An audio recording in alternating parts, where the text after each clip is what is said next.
You're watching the 49ers Report by Chat Sports. I'm Chase Sr. Appreciate all of you for making today's show a part of your day.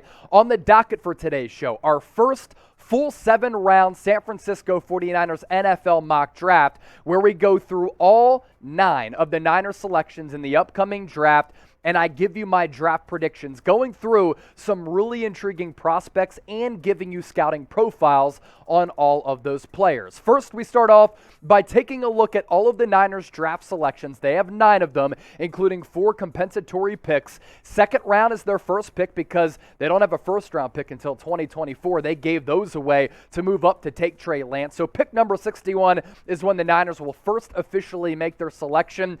2 third-round picks at 93 and 105, a 4th-round pick slated at 134, 1 5th-round pick at 172 overall, followed by 3 6th-round picks at 187, 220, and 221, and a 7th-round pick, Mr. Irrelevant, the final pick in the 2022 NFL Draft, number 262 overall. And as I talked about, those 4 compensatory picks that we've discussed here on the channel as well.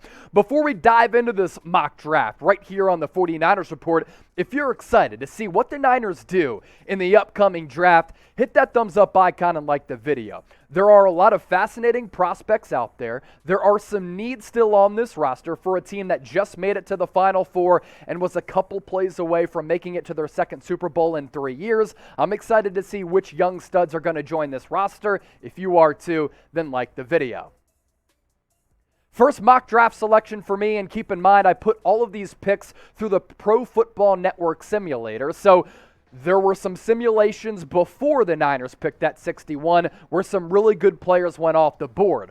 But in the 2nd round, at pick number 61, still a really good player left for the Niners to take, and a guy who fits a position of need. That is Abraham Lucas, offensive lineman out of Washington State. Now, John Mechie was on the board, but right tackle is more of a concern and more of a need for me, so I decided to go with Abraham Lucas, who can play tackle or he can play guard, and as we know, the Niners really like that positional versatility, especially along the offensive front. Mike McGlinchey is coming off a really significant quad injury, and if you've seen pictures of him of late, he looks really thin. We're talking 240, 250 pounds. I have questions about how he comes back, coming off that quad injury. And John Lynch even said during the scouting combine it was a really serious procedure. So if there are any concerns about him, the biggest importance for the Niners is keeping Trey Lance healthy, upright, comfortable, and confident. So that's why I address offensive line in the 2nd round. As for Abraham Lucas, scouting him, breaking him down, massive frame, 6'6", 315 pounds, moves really well for his size, especially out in space, thrives blocking out on some of those pull-out blocks that are just trademarks of the Kyle Shanahan offense. As for his weakness, he was in a pass-happy scheme at Washington State. The Niners' offensive scheme, it is run-heavy and could be even more run-heavy with the first-year starter in Trey Lance. So let me ask you this question, and I want you to get into the comment section because I really appreciate your feedback. Would you be happy if the Niners went O-line in round 2 instead of a splash selection like a cornerback or a wide receiver? H for unhappy, U for unhappy. Let me know in the comment section. Round 3, pick 93, Nik Bonitto. Here's a fascinating draft evaluation because he does have some positional versatility, but there are some weaknesses to his game. But if you hit on this draft selection, this guy opposite of Nick Bosa, he can wreak havoc on opposing quarterbacks as a guy who's a stand-up pass rusher, but also can play a little bit of linebacker and drop back in coverage. 49ers love prioritizing the defensive line, especially edge rushers. That is really part of their team philosophy. He's really fast coming off the edge, and because of that, he's kind of an edge linebacker tweener, and I think in this scheme, he'd really be able to thrive and flourish. But being opposite of Bosa, I think it could open up a lot of opportunities for Bonitto to really make an impact in year 1 and get after the quarterback as a guy who can really grow into more of a pass rushing role over time. Agile, quick feet, really good bend coming around the corner. The dip and rip move is quality. Also has a nice spin move. 18.5 sacks the last 3 years after he really didn't do anything in his freshman campaign. What was weird about Oklahoma, they ran like a 3-3-5 type of defense, so that's why he was that stand-up edge rusher. He can rush the quarterback and cover. I really like that versatility to his game because he can fulfill a couple of different roles. As for his weakness, a weak lower frame, so below the belt, he's a little bit weak in terms of his leg strength, but hopefully that's something he can work on in the long run too. So offensive line and defensive line, my first 2 selections, and just wait, right around the corner, these draft selections, we start making some splashes. Do you like those selections and pinpointing those 2 position groups in the trenches? Type a Y for yes or type an N for no.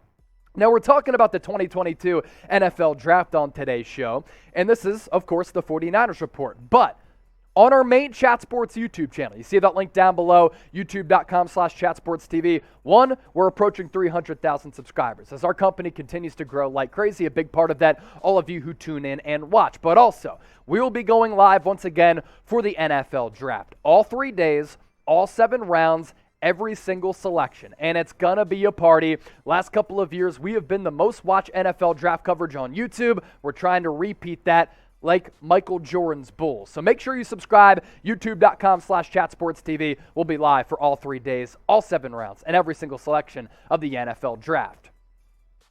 Here's where things get really spicy in my mock draft.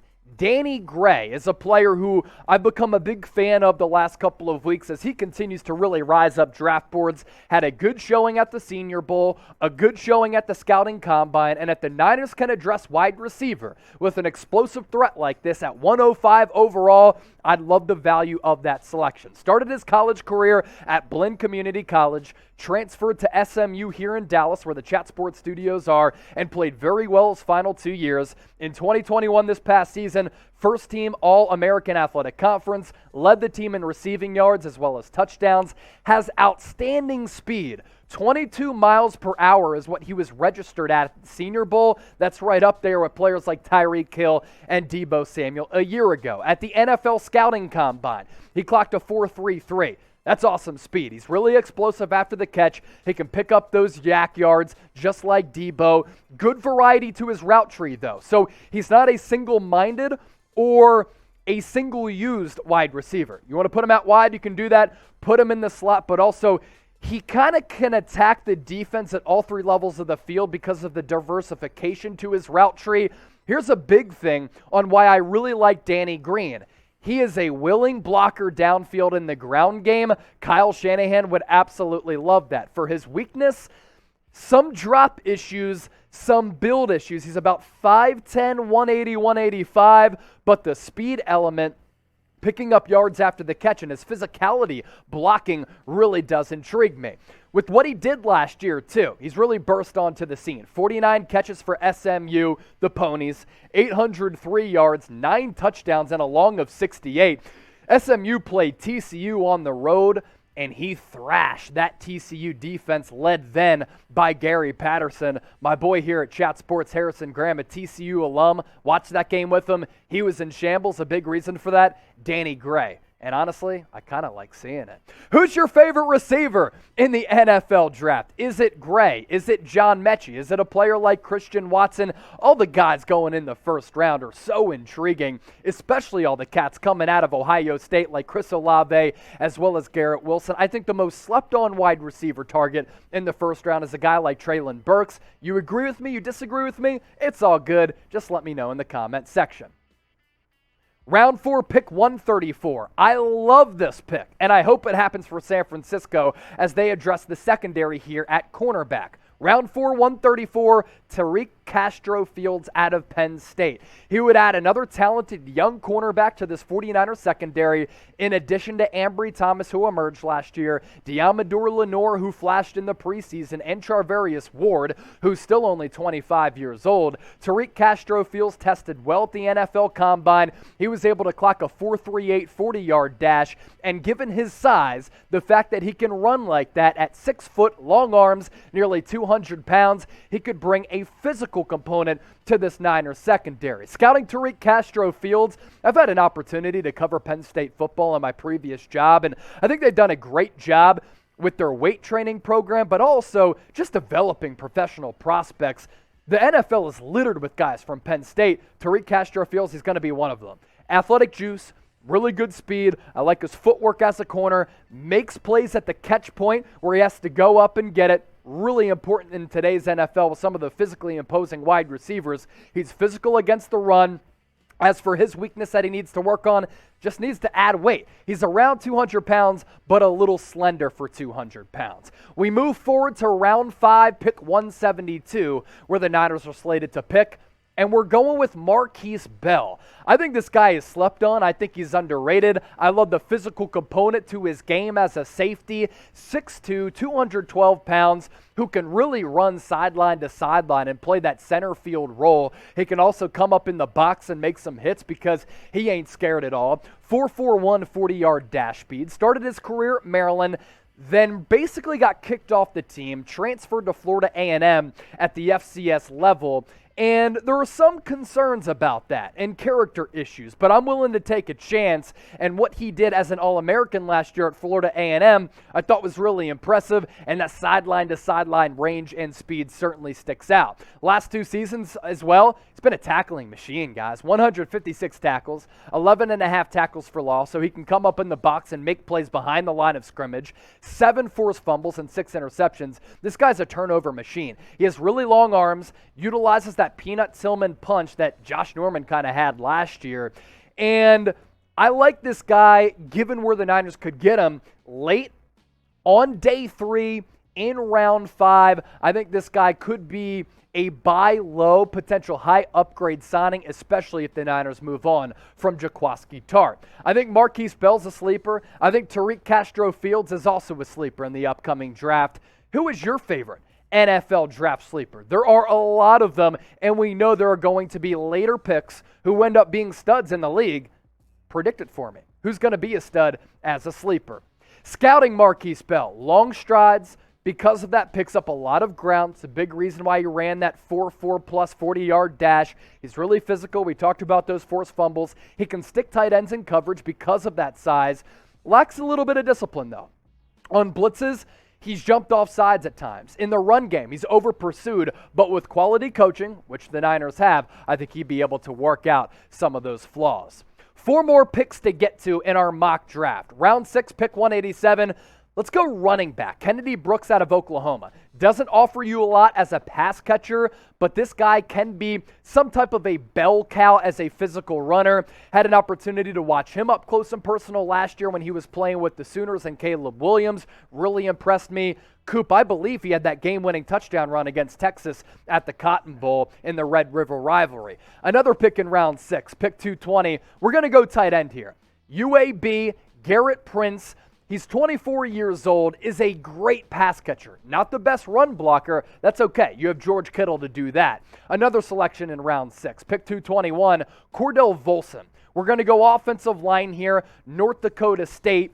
He has some upside. He gets a little bit clunky. He can kind of get over his toes, and because of that, he gets pushed back and loses his balance a little bit. But the Niners have done a pretty solid job of developing offensive linemen. Look no further than Laken Tomlinson. Then with pick Mr. Irrelevant, round 7, final pick of the draft, Brock Hoffman, center out of Virginia Tech. You're not sure when Alex Mack is going to retire. You have to plan ahead and get your future center. Maybe you get one in round 7. If not, maybe you decide to do what I didn't do and you pick a center earlier. So these are really the premium draft picks in the first 5 rounds for me, followed by the guys who we just talked about. Final 49ers mock draft, at least the first edition of the final one. Abraham Lucas, offensive tackle who can also play guard out of Washington State. Nik Bonitto, edge rusher in round 3. Danny Gray, wide receiver in round 3 out of SMU. Tariq Castro-Fields out of Penn State in round 4. Markquese Bell in round 5 out of Florida A&M. And what's the consistent theme here? We're going after positions of need and kind of spreading it out throughout those 9 selections, followed by Kennedy Brooks, Gerrit Prince, Cordell Volson, as well as Brock Hoffman. So with that, I want you to be honest with me. How did I do? Grade me And I wasn't the best student growing up because I was just so focused on sports and basically just trying to be a broadcaster. But I want you to be honest with me. Grade my first full 7-round mock draft during the 2022 NFL draft season and scale it for me from 1 to 100. 1, that's an A-plus grade.